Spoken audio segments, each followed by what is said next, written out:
नमस्कार मित्रांनो, प्रेमाची गोष्ट या मालिकेच्या आजच्या भागामध्ये आता मुक्ता सईमाऊला शाळेत सोडण्यासाठी आलेली असते आणि मुक्ता तिला म्हणते की गडबड करू नका, धावत पळत जायचं नाही, सावकाश जा कळलं, आणि सगळा डबा संपवायचा आहे, त्याप्रमाणे अभ्यासातही लक्ष द्यायचं आहे.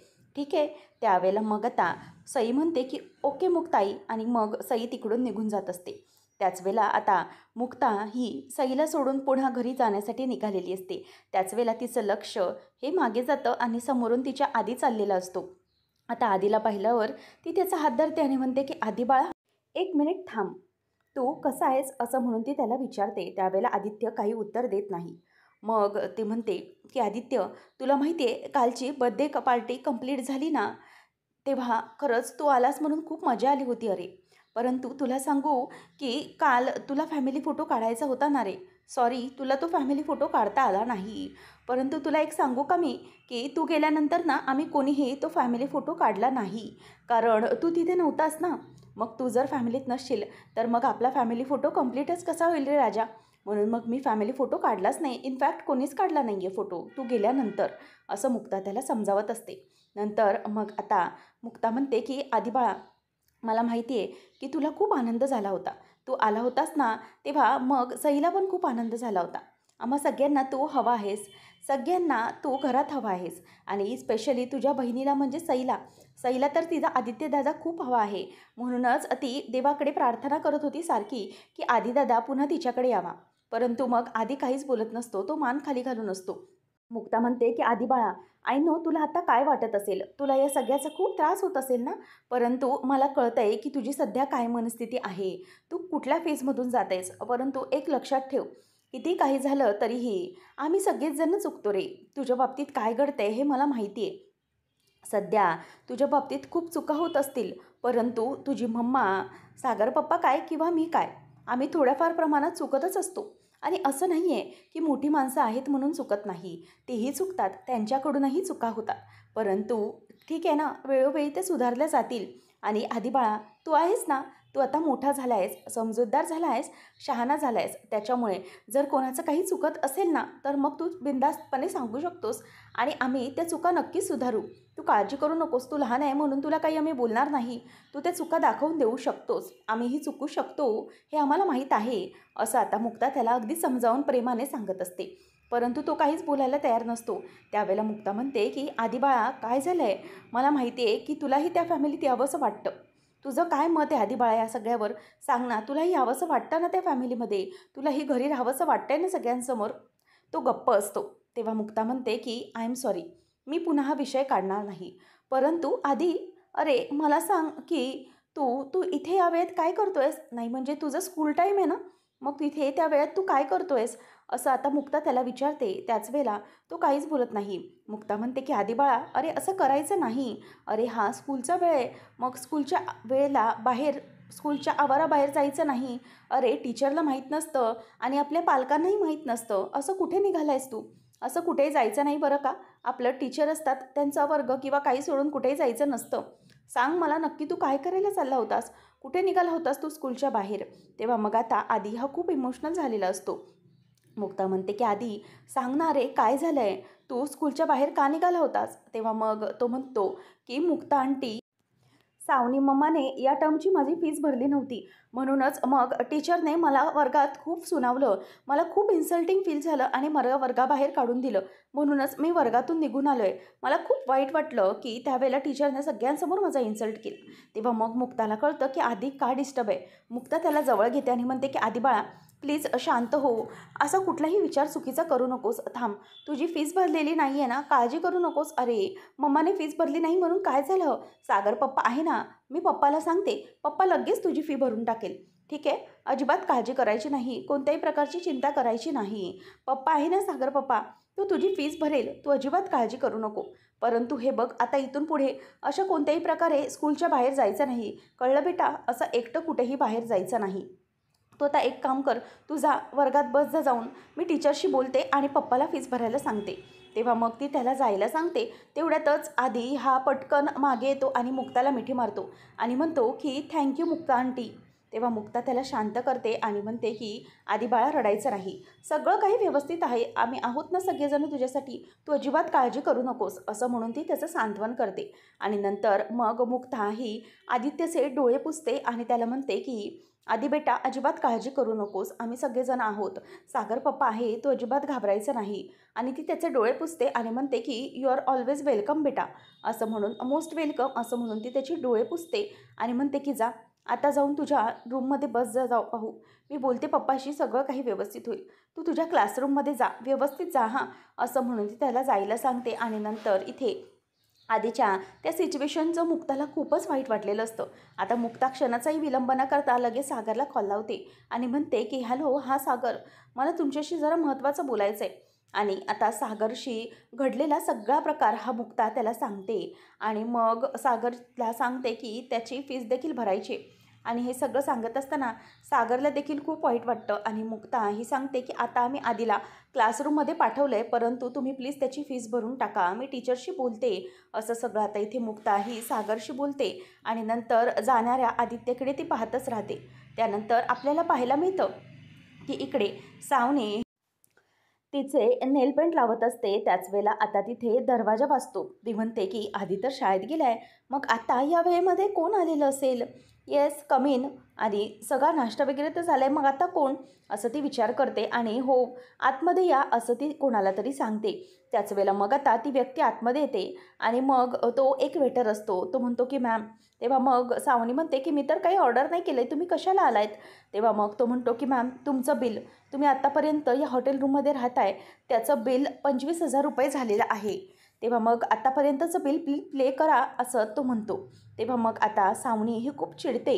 सावनी म्हणते की काय तू माझ्याकडे पैसे मागतोयस, तुला माहिती आहे का मी कोण आहे, मी सावनी आहे सावनी, तुला माहिती आहे मी एका नेल्ससाठी 25,000 रुपये खर्च करते, या नेल एक्सटेन्शनसाठी, तर मग माझ्याकडे 10 नख आहेत, तर मग मी किती पैसा खर्च करत असेल, त्यामुळे माझ्याशी बोलताना इथून पुढे विचार करायचा. तुझे पैसे घेऊन मी कुठून पळून चाललेली नाही आहे, माझा मुलगा इथे आहे म्हणूनच मी कुठेही गेलेली नाही आहे, लक्षात ठेव, मी तुझे पैसे देते, असं म्हणून त्याला ती जायला सांगते. आणि मग सावनी म्हणते की बापरे आता मी काय करू, आता सगळा खर्च आता माझ्या डोक्यावर आलेला आहे, ही अशी महागडी लाईफस्टाईल मेंटेन करता करता सगळं ना माझ्या अगदी गळ्याशी येऊन बसलेलं आहे, काय करावं मला खरंच काही कळत नाही. खरंच सावनी एक काम करते, मी ना आता श्रुतीला फोन करते, तसंही मला हर्षवर्धनने दिलेला आणखी एक नेकलेस विकावा लागेल. आता सावनी फोन करते आणि म्हणते की हाय श्रुती, हाय तू कुठे आहेस. तेव्हा मग आता ती म्हणते की मी बालीला आहे.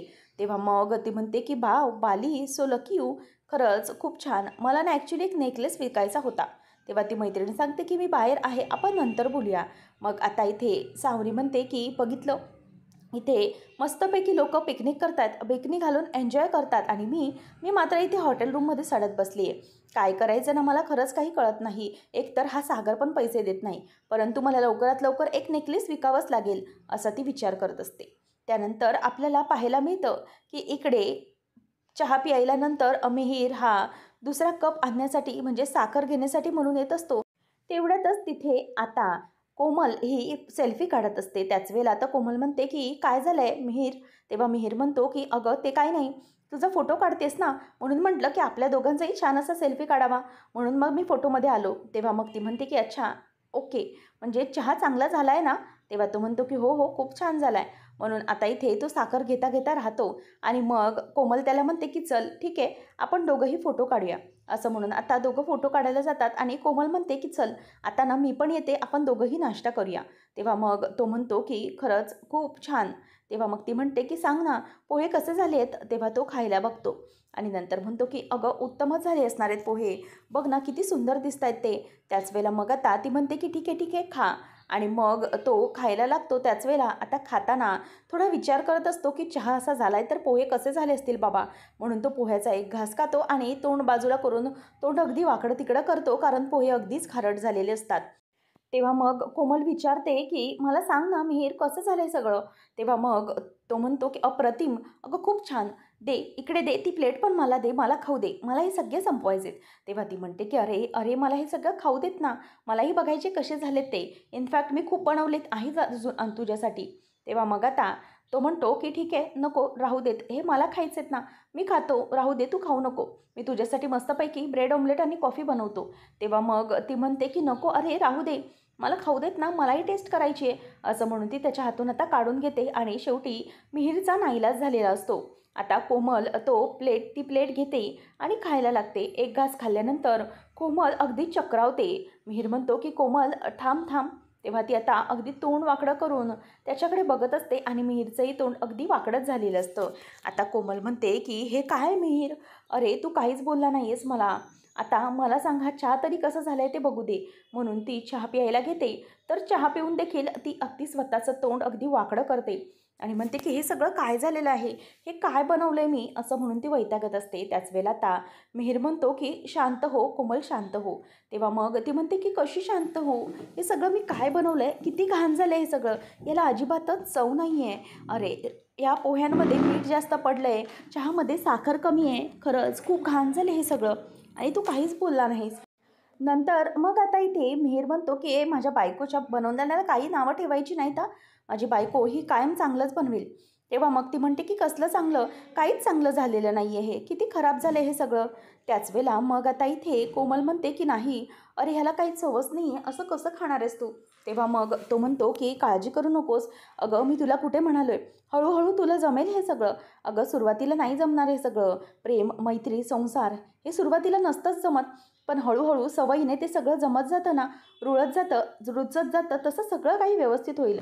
आज तुला नाही जमलं, उद्या जमेल, परवा जमेल. अरे आपल्याला काय घाई आहे, आणि मी तर तुला एक सांगतो कोमल, की मला या सगळ्यामध्ये काहीच घाई नाही आहे. आपण हे सगळं स्टेप बाय स्टेप एन्जॉय करत पुढे जायचं आहे, काहीच घाबरण्याची गरज नाही आहे. तू आता नाही शिकलीस तर नंतर शिकशील हे सगळं, उगाचच काळजी करत बसू नकोस, सगळं काही व्यवस्थित होईल. तू कुठल्याही प्रकारचं मनावर दडपण घेऊ नकोस. आणि हो, आता माझ्या बायकोच्या बनवण्याला काही नावं ठेवायची नाहीत बरं, असं म्हणून ती आता तिचे डोळे पुसतो आणि म्हणतो की आता मी तुझ्यासाठी ब्रेड ऑमलेट बनवतो, ठीक आहे ना. असं म्हटल्यावर आता ते दोघंजणही हसायला लागतात आणि मिहीर देखील कोमलकडे बघून हसायला लागतो, कारण तसा नाश्ता तिला अजिबात जाणारच नसतो. त्यानंतर आपल्याला पाहायला मिळतं की मुक्ता आणि सागर हे दोघंजणही इथे सावनीकडे आलेले असतात. तेव्हा सावनी म्हणते की मुक्ता अगेन, अगं तू आत्ता इथे कशासाठी आलेली आहेस. नाही म्हणजे आत्ता पण मला या हॉटेल रूममध्ये कोंडायला वगैरे आली आहेस की काय. पण हा हॉटेलचा काही रूम आहे ना, तो चांगला आहे. अगं याचे लॉक्स ना तुमच्या घरासारखे बिघडलेले नाही आहेत, चांगले ते असे लॉक्स, त्यामुळे तू मला बंद करू शकत नाही. सागर म्हणतो की खरं तर एक लॉक सावनी तुझ्या तोंडाला लावता आला असता ना, तर खरंच बरं झालं असतं. इतकी बडबड बडबड जी काही अनावश्यक करतेस ना, ती तरी बंद करता आली असती. तेव्हा मग सागर म्हणतो की इथे आम्ही तुझी बडबड ऐकायला नाही आलो आहे, इथे तुला आम्ही नोटीस द्यायला आलो आहे. तेव्हा मग सावनी म्हणते की नोटीस, कोणती नोटीस. म्हणून आता ती पेपर हातामध्ये घेते आणि पेपर बघते, तर त्यामध्ये आदित्यच्या कस्टडीची लीगल नोटीस असते. आता तो पाहिल्यावर पेपर तिला खूप मोठा धक्का बसतो. ती म्हणते की हे काय आहे सगळं, तुमचं काय चालू आहे. तेव्हा मग आता मुक्ता म्हणते की आदित्यच्या कस्टडीचे पेपर आहेत ते, आणि ही लीगल नोटीस आहे. तेव्हा मग आता सावनी म्हणते की तुम्हाला मी किती वेळा सांगितलं, या सगळ्या गोष्टींच्या मध्ये तुम्ही पडू नका. अगोदर तुम्ही सईच्या बाबतीत तसं केलं, सईला मिळवण्यासाठी माझ्या सईला कायमचं हिरावलं, ठीक आहे. सई गेली तुमच्याकडे, तिची तुम्ही कस्टडी घेतली, परंतु नंतर तुम्ही माझ्या आदित्यच्या आता मागे लागलाय, म्हणजे एक एक करून तुम्ही माझी मुलं माझ्यापासून हिरावून घेताय, असंच दिसतंय मला. मुक्ता, अगं असं काय करतेस प्रत्येक वेळेला तुम्हाला तुमच्याच मनासारखं का करायचं असतं. आता माझ्याकडे माझा आदित्य आहे, तर माझं शेवटचं सुख पण तुम्ही हिरावून घ्यायला निघालायत, माझ्या मुलाला माझ्यापासून लांब करायला निघालात. मी आई आहे त्यांची, आणि माझ्या मुलांपासूनच तुम्ही मला लांब करताय, हे कितपत योग्य आहे. असं सावनी आता तिला बोलून दाखवते आणि म्हणते की बस कर आता, हे अजिबात मी सहन करणार नाही, माझी मुलं मी माझ्यापासून लांबच जाऊ देणार नाही आहे. तेव्हा मग आता ती म्हणते की बस मुक्ता, तू ना हे सगळं करायला खूप शातीर झालीस असं वाटतंय मला. अगोदर माझ्या सईच्या बाबतीत ती एकटी होती हे पाहून तिच्या मागे कुत्र्याचं पिल्लू घेऊन घेऊन फिरत होतीस, नंतर मग तिच्या मनामध्ये स्वतःची जागा निर्माण केलीस, नंतर जागा निर्माण करून तिच्याशी प्रेमाने वागायला लागलीस, आणि सईचं कारण काढून, तिच्या पालनपोषणाचं कारण काढून तू सागरच्या आयुष्यामध्ये शिरलीस. मुक्ता, एक गोष्ट लक्षात ठेव, तुझी ना एक एक नस मी बरोबर ओळखून आहे. तू काय करतेस, काय वागतेस ना, हे मला बरोबर कळलं ना मुक्ता. हे जे काही आहे ना ते प्लीज थांबव. अजिबात माझ्या मुलाला माझ्यापासून हिरावून तुम्ही घेऊ शकत नाही. काही झालं तरीही मी माझ्या आदित्यची कस्टडी कोणालाही मिळवून देणार नाही. माझा आदित्य हा फक्त माझाच आहे आणि तो माझ्याचकडे राहणार, असं सावनी आता बोलत असते. त्याच वेळेला मग आता मुक्ता आणि सागर तिची बडबड ऐकत असतात आणि ती काय बोलते याच्याकडे त्यांचं पूर्ण लक्ष असतं. सावनी म्हणते की मी आदित्यची कस्टडी देणार नाही म्हणजे नाही. काही झालं तरीही त्याची कस्टडी मी मिळवून देणार नाही. तेव्हा मग सावनी म्हणते की मुक्ता तुला जे काही करायचं ते कर, परंतु आता नाही, आता मात्र नाही. तेव्हा मग आता इथे सावनीच्या बोलण्याचा मुक्ताला खूपच राग आलेला असतो. आता मुक्ताला सावनी हात दाखवून म्हणते की एक गोष्ट कायम लक्षात ठेवायची, माझ्या मुलाची कस्टडी मी तुला कधीही मिळवून देणार नाही. त्यावेळेला मग आता इथे मुक्ता म्हणते की सावनी हे बघा, तुम्हाला काय वाटतं ना त्याच्याशी मला काही घेणं देणं नाही, परंतु हे जे काही लीगल नोटीस आहेत ना याला तुम्ही तर डावलू शकत नाही. कारण या लीगल नोटीसवरूनच तुम्हाला एक गोष्ट लक्षात आली पाहिजे की आदित्यला मिळवण्यासाठी काहीही करू शकतो. आणि जी लीगल नोटीस आहे ती आदित्यला कायम तुमच्यापासून हिरावून घेणार आहे. म्हणूनच तुम्ही लक्षात ठेवा जे काही वागताय ते. आता आदित्यला जे काही विचारणार त्यावर ठरेल की आदित्य काय बोलतोय ते. कारण काही झालं तरीही आदित्य हा त्याच्या फॅमिलीमध्ये त्याच्या कुटुंबासोबत राहणं जास्त गरजेचं आहे, तुमच्यासोबत नाही. तेव्हा सावनीला खूप राग येतो आणि सावनी ही मुक्तावर हात उचलायला जाते. त्याच वेळेला आता मुक्ता ही सावनीचा हात धरते आणि म्हणते की सावनी स्वतःच्या हिशोबामध्ये राहायचं, हात आणि आवाज दोघंही खाली करायचे, असं म्हणून आता मुक्ता ही सावनीचा हात जोरात धरते आणि सावनीचा हात धरून ती आता जोरात तिचा हात अगदी खाली टाकून देते आणि हिसकावून लावते आणि म्हणते की हे बघा लक्षात ठेवा सावनी, तुम्हाला काय वाटतं की हात उचलतेस म्हणजे फक्त तुलाच उचलता येतो का? दुसऱ्यांना हात उचलता येत नाही तर हा तुझा गैरसमज आहे. असं अजिबातच कोणत्याही प्रकारचा गैरसमज करून घेऊ नकोस, कारण तू जे काही वागतेस ना त्याचे पडसाद हे सगळे दिसत आहेत आम्हाला. तू जे काही केलं आहेस प्रत्येक वेळेला मॅनिप्युलेट केलंस आधीला, आणि तुला वाटतं काय की तू आई आहेस म्हणून मोठा आईपणा मिरवशील, तर तसं अजिबातच नाही आहे. तुम्हाला कळतं आहे की तू कशासाठी त्याला आई म्हणजे आई म्हणून त्याच्याबरोबर राहते, तू त्याचा यूज करण्यासाठी म्हणून त्याच्याबरोबर राहते, बरोबर ना? ते तुझ्यासाठी एक साधन आहे म्हणजे सगळ्या गोष्टी मिळवण्याचं. परंतु एक गोष्ट लक्षात ठेव कायमची, तू आई म्हणून बोलून घेण्याच्या लायकीची नाही आहेस, हे तुला पण माहिती आहे. कारण आतापर्यंत तू जे काही वागलेस ना त्यावरून हे सिद्ध होतं की तू आई म्हणण्याच्या योग्यतेची नाही आहेस. अगं, जेव्हा तू तुझ्या मुलांचीच काळजी घेऊ शकत नाही, त्यांचा खर्च, त्यांचं पालनपोषण व्यवस्थित करू शकत नाहीस, मग तू ती कसली आई आहेस? अगं, ज्यावेळेला तू 6 महिन्याच्या तान्या बाळाला म्हणजेच माझ्या सईला सोडून गेली होतीस हर्षवर्धनबरोबर पळून जाण्यासाठी, तेव्हाच तुझ्यातलं आई पण संपून गेलेलं होतं. तेव्हाच तू स्वतःच्या आईला, स्वतःच्या आतमधल्या आईला मारलेलं होतंस. अगं, तेव्हा जराही विचार नाही केलास तू की तुला काय करायचं आहे आणि तू एखाद्या मुलीला सोडून जातेस, असं अजिबात तू विचार केला नव्हतास. आणि म्हणून लक्षात ठेव सावनी, तू माझ्याकडे आईपणाचा आव आणूच नको. एक गोष्ट कायम लक्षात ठेव ना, तू कधी सईला वेळ देऊ शकलीस ना कधी आधीला त्यांच्यावर तू योग्य संस्कार करू शकली नाही ना त्यांना वेळ देऊ शकली. तू फक्त स्वतःचा स्वार्थ जपत राहिली, स्वतःचा स्वार्थ बघितलास आणि हर्षवर्धनबरोबर राहिलीस. आणि ती बिचारी लहानगी मुलगी, तिला ना कधी तू प्रेम देऊ शकलीस. आणि काय करत होतीस तर त्या हर्षवर्धनच्या सांगण्यावरून छोट्याशा सईमाऊला हॉस्टेलमध्ये टाकायला निघाली होतीस तू. इतकं सगळं करत होतीस तू त्यांच्या विरोधात, आणि तू काय म्हणतेस तर तू आई आहेस आणि तुला त्यांची काळजी लागली असं सांगतेस तू. तर या काळजीचा तू टेंबा माझ्यासमोर अजिबातच मिरवायचा नाही. तू काय आहेस ना हे मला चांगलंच माहिती आहे, त्यामुळे मुलांची काळजी तुला नाहीच आहे. अगं बिचारे कुठल्या त्रासातून जातात, काय फेस करतात हे तुला तरी कळतंय का? आणि तुझा आदित्य आदित्य त्याच्या मनाला काय वाटतं याचा तू जरा तरी विचार करतेस का? त्याला सध्याच्या क्षणाला वाटतं की तू त्याच्या बहिणीबरोबर राहावा, त्याला त्याची फॅमिली हवं आहे. आणि तू काय करतेस, तू त्याला सगळ्या गोष्टींपासून तोडण्याचा प्रयत्न करत आली आहेस. आणि अगोदर तू आदित्यला त्याच्या वडिलांपासून तोडलंस, त्याच्या मनामध्ये वडिलांविषयी विष कालवलंस की तुझा वडील तुझा नाही किंवा तुझा विचार करत नाही. म्हणून तो दिवस अजूनही मला आठवतो ज्या दिवशी आदित्यचा वाढदिवस होता. आम्ही दोघंही त्याला गिफ्ट घेऊन विश करण्यासाठी आलो, परंतु तू तू त्याला इतकं भडकवलं होतंस की सगळ्या पार्टीमध्ये त्याने स्वतःच्या पप्पाचा अपमान केला. इतकं सगळं चुकीचं वाटलं, किती वाईट वाटलं असेल त्यावेळेला सागरला. आणि तो दिवस हा मी कधीही, आणि ती संध्याकाळ मी कधीही विसरू शकत नाही.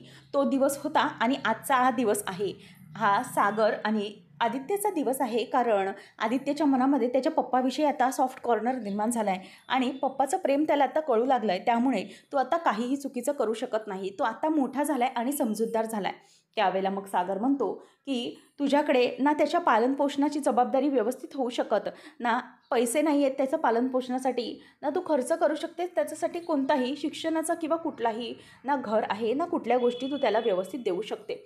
म्हणूनच आदित्यची कस्टडी तुझ्याकडे योग्य नाही आहे. तेव्हा मग आता मुक्ता म्हणते की हो, म्हणूनच आम्ही आदित्यची कस्टडी तुझ्याकडून मागण्यासाठी आलेलो आहे. आणि हो सागर, डोंट वरी, यावेळेला तुम्ही कस्टडी घेण्यासाठी एकटे नाही आहात.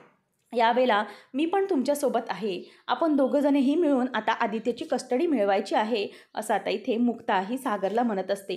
त्याच वेळेला मग आता सागर आणि मुक्ता एकमेकांचा हात अगदी घट्ट धरतात आणि मुक्ता आता सावनीकडे बघत असते. त्याच वेळेला आता इथे सावनी ह्या दोघांनी धरलेला हात बघतच राहते आणि मुक्ता म्हणते की सावनी, आता तुला जे काही करायचं आहे ते तू कर, परंतु एक गोष्ट कायम लक्षात ठेव की काही झालं तरीही तुझा मुलगा हा आनंदात राहिला पाहिजे याचा तू विचार कर. तसंही तुला मुलांची कधी काळजी किंवा पर्वा नव्हतीच ना.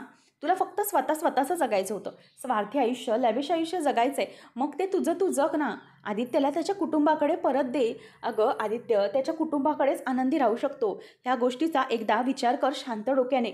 मग तुझं मन तुला बरोबर निर्णय देईल. अगं ह्या सगळ्या गोष्टीत तुझी फॅमिली जर त्याच्यासोबत असेल तर तुला काय वाईट आहे. अगं काही झालं तरी सगळ्या गोष्टी मनापासून घडतील. त्याचे काका, आत्या, मावशी, आजी, पप्पा या सगळ्यांसोबत तो राहील ना. आणि मग आता ती म्हणते की मग आईचं प्रेम कोण देणार आहे. तू बनणार आहेस का माझ्या आधीची आई. नाही ना, तू कधीही बनू शकणार नाही, कारण मी त्याची आई आहे. त्यामुळे आता जास्त बडबड करायची नाही आणि चला निघायचं, आता इथून सरळ निघायचं, असं ती त्यांना दोघांनाही बाहेर हकलायला बोलते. तेव्हा मग आता सागर म्हणतो की हो निघणार तर आम्ही आहोत, परंतु आमच्या मुलाची जी काही लिगल नोटीस आहे ना ती तुला देऊन आम्ही निघणार आहोत. आणि आता इथून पुढे लक्षात ठेव, काही झालं तरीही आदित्यची कस्टडी आम्ही मिळवणार म्हणजे मिळवणारच, शांत बसणार नाही. तेव्हा मग आता मुक्ता देखील तिला तेच बोलते आणि म्हणते की हे बघ सावनी, शहाणी असशील तर तू कस्टडी देशील. तेव्हा मग ती म्हणते की नाही, मी कस्टडी नाही देणार. तेव्हा मग मुक्ता म्हणते की ठीक आहे, तुझ्याकडून हेच अपेक्षित होतं, परंतु मग आपण आता कोर्टात भेटू, असं म्हणून ती तिच्या हातामध्ये तो आता पेपर देते आणि तिकडून निघून चाललेली असते. आणि मुक्ता दरवाजातच आता सागरला जाता जाता म्हणते की सागर, मला ना असं अगदी मनातून आतून वाटतंय की आदित्यची कस्टडी आपल्याला नक्कीच मिळेल, आदित्य आपल्याकडे पुन्हा परत येईल, असं ती त्याला बोलून दाखवत असते. त्याच वेळेला आता त्या दोघांचंही असं अगदी हेतूचं बोलणं पाहून आणि अगदी विश्वासाचं बोलणं पाहून सावनी तोंड वाकडं करते आणि म्हणते की एक मिनिट, तुम्ही जे काही आता दिवसाचं स्वप्न पाहताय ना, ते स्वप्न कधीही पूर्ण होऊ शकणार नाही.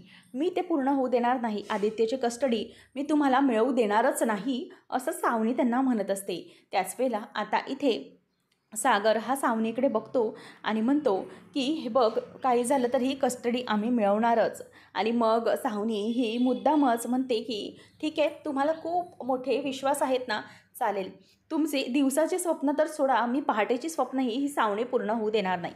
आणि सावणी ते जे लिगल नोटीसचे पेपर असतात ते फाडायला लागते आणि फाडून ती ते पेपर्स आता सागर आणि मुक्ता या दोघांच्या अंगावर उडवते. तेव्हा मुक्ता आणि सागर एकमेकांकडे आता वेगळ्याच नजरेने बघतात आणि मुक्ता म्हणते की सावनी, तुला काय वाटलं, तू जे काही हे काही वागलेस आणि हे लिगल नोटीस पेपर फाडलेस, हे आमच्यासाठी काही नवीन नव्हतं. आम्हाला साधारण माहीत होतं की तू असंच काहीतरी रिॲक्ट करशील, म्हणूनच हा एक काय असे भरपूर कॉपीज आम्ही या नोटीसचे काढलेले आहेत. त्याच्यामुळे घे, हवं तर हा पण पेपर तू फाडू शकतेस, परंतु एक गोष्ट नक्की लक्षात ठेव की ही लिगल नोटीसचे पेपर्स खूप आहेत आणि त्याच्यामुळे तू जे काही करतेस, तुझे डावपेच आम्हाला सगळेच काही चांगले माहिती आहेत. आणि म्हणूनच आता इथून पुढे एक गोष्ट लक्षात ठेव, आणि लिगल नोटीस दिल्यानंतर सागर कोळी यांच्याचकडे आदित्य सागर कोळी याची कस्टडी राहणार आहे, असं जे काही चॅलेंज आहे तुला ही मुक्ता सागर कोळी देत आहे. आणि माझं चॅलेंज आहे तुला या मुक्ता सागर कोळीचं की आदित्यची कस्टडी ही आमच्याकडे पुन्हा येणार आहे, असं आता मुक्ता रागाने बघतच तिच्याकडे बोलत असते. आणि त्यावेळेला सावनीची बोलती आता बंद झालेली असते आणि मुक्ताने सावनीला आता अखेरचं एक चॅलेंज दिलेलं असतं. पुढच्या भागामध्ये आपण पाहणार आहोत की आता इथे न्यूजमध्ये येत असतं की स्वतःच्याच मुलीला सागर कोळी यांनी मारण्याचा प्रयत्न केला होता, त्यांची मुलगी त्यांना नको होती, असं इथे न्यूजमध्ये सांगितलं जात असतं आणि ते सईमाऊ बघत असते. आणि त्याच वेळेला आता इथे समोर सावनी देखील मीडियामध्ये आलेली असते आणि सावनी म्हणत असते की माझा जो नवरा आहे सागर कोळी याने मला मुलीच्या वेळेलाच सांगितलं होतं की तू अबॉर्शन कर, ही मूल आपल्याला नको. माझ्या सईच्या वेळेला अबॉर्शन करायला सांगितलेलं होतं, त्याला मूल नको होतं. त्याच वेळेला आता हे ऐकल्यानंतर मात्र सईला खूप मोठा धक्का बसतो. सई म्हणते की काय हे सगळं काय ऐकते मी, म्हणजे माझ्या पप्पाला मी नको आहे का, सागर पप्पाला मी इतकी नकोशी झाली आहे का, असं म्हणून ती बिचारी आता रडत असते आणि एकटीच रस्त्यावर चालत चालत निघालेली असते. कुठे गाड्या जात आहेत किंवा काही याचं कशाचंही तिला भान नसतं. त्याच वेळेला आता आपली मुक्ता म्हणजेच नवीन मुक्ता ही धावत धावत रस्त्यावरून चाललेली असते आणि त्याच वेळेला नवीन मुक्ताची आता इथे मालिकेत एंट्री झालेली असते आणि सई माऊ ही जोरात ओरडते की माझी मुक्ताई, असं ओरडल्याबरोबर इथे मुक्ता तिला वाचवण्यासाठी येते. अशाच मालिकांचे नवीन अपडेट जाणून घेण्यासाठी आजच आपल्या चॅनलला सबस्क्राईब नक्कीच करा.